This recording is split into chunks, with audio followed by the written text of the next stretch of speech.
Voice of America کے international head quarter سے programme خبروں سے آگے کے آج کے شو میں پاکستان میں نئے صدر کا انتخاب اور پاکستانی امریکنز کے تاثرات، امریکہ کے اسٹوڈیو 47۔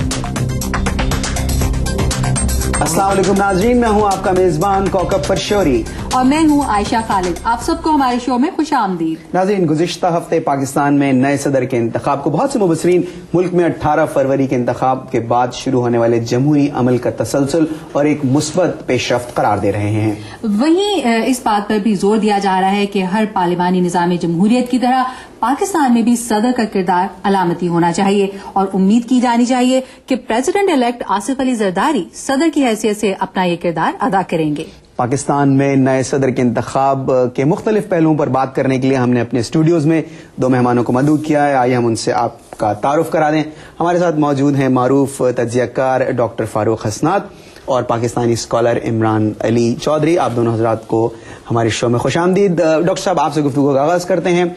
ایک طرف تو جیسے کہ ہم نے ابھی اپنے انٹرو میں بھی کہا کہ زرداری صاحب سے توقع کی جا رہی ہے کہ وہ جو ایک صدر کا روایتی کردار ہوتا ہے پارلیمانی نظام میں، جو کہ بہت حد تک علامتی ہوتا ہے، وہ ادا کریں گے، لیکن ساتھ ہی یہ توقعات بھی کی جا رہی ہیں کہ وہ اکانومی کو بہتر کر دیں گے، وار آن ٹیرر کو بہتر انداز میں چلائیں گے۔ تو کیا کوئی اس میں تضاد دیکھ رہے ہیں آپ؟ تضاد نہیں ہے، بات یہ ہے کہ جنرل مشرف کا بگاڑا ہوا 1973 کا آئین اس وقت موجود ہے اور اس کے تحت صدر کو بہت سے اختیارات ہیں۔ اب دیکھنا یہ ہے کہ صدر زرداری اپنے اختیارات کتنے وڈرا کرتے ہیں۔ نظر ہمیں یہ آ رہا ہے کہ کچھ تو وہ وڈرا کریں گے لیکن کچھ اختیارات اپنے پاس رکھیں گے۔ اگر وہ ایسا کریں گے تو پھر یہ اس کے منافی ہوگا جو پارلیمانی سسٹم کا اصول ہوتا ہے، یعنی اس میں پارلیمنٹ اور پرائم منسٹر چیف ایگزیکٹو ہوتا ہے۔ اب آپ کی دوسرا جو حصہ آپ نے کہا کہ جو مسائل ہیں پاکستان کے، انہی کی پارٹی کا وزیر اعظم ہے، پارلیمنٹ میں ان کی اکثریت ہے، پنجاب کو چھوڑ کے باقی تمام صوبوں میں ان کی کولیشن گورنمنٹس ہیں، تو پارٹی کے ہیڈ کی حیثیت سے تو ان کا انفلوئنس ہوگا اگر صدر کی وجہ سے نہیں ہے۔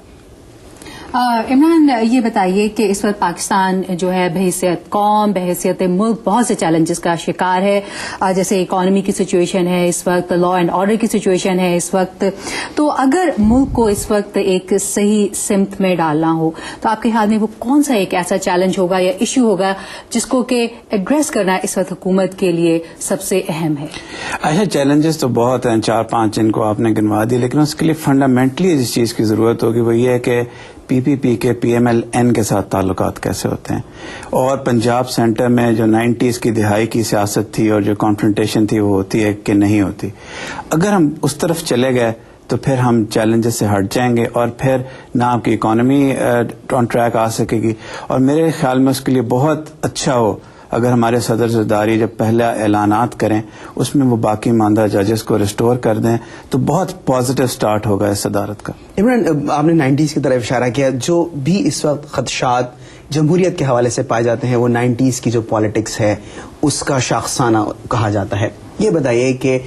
Is it being over optimistic, یا آپ کے خیال میں واقعی میں جو نواز شریف نے کردار ادا کیا یا اپوزیشن نے ان جنرل کردار ادا کیا اس الیکشن میں، بہت ایک طرح کی خیر سگالی دیکھنے میں آئی؟ Is it too early to say کہ اب ہم اس 90s کا جو ہمارا جو کلچر تھا اس سے ہم دور ہو گئے، یا ابھی the other shoe has to drop? میرے خیال میں it is too early to say, one should not be, اس میں آپٹمزم کا ہمارے بہت زیادہ گنجائش نہیں ہے، کیونکہ اب دیکھیے انتخاب کے فوراً بعد کچھ گورنر پنجاب کی ایسی اسٹیٹمنٹس آئی ہیں جن سے لگ رہا ہے کہ شاید ابھی تک خیر سگالی دونوں طرف سے ریسیپروکیٹ نہیں ہو رہی، اور بہت امپورٹنٹ ہوگا کہ ججز کے ایشو پہ جو دونوں پارٹیز کے درمیان کانفلکٹ ہے کیا یہ کسی طرح ختم ہو سکتا ہے کہ نہیں، اور اگر یہ ہو جائے اور دونوں میں ورکنگ ریلیشن شپ ہو تو بہت پازیٹیو چینجز کی پاکستان توقع کر سکتا ہے۔ ڈاکٹر حسنات، پریزیڈنٹ الیکٹ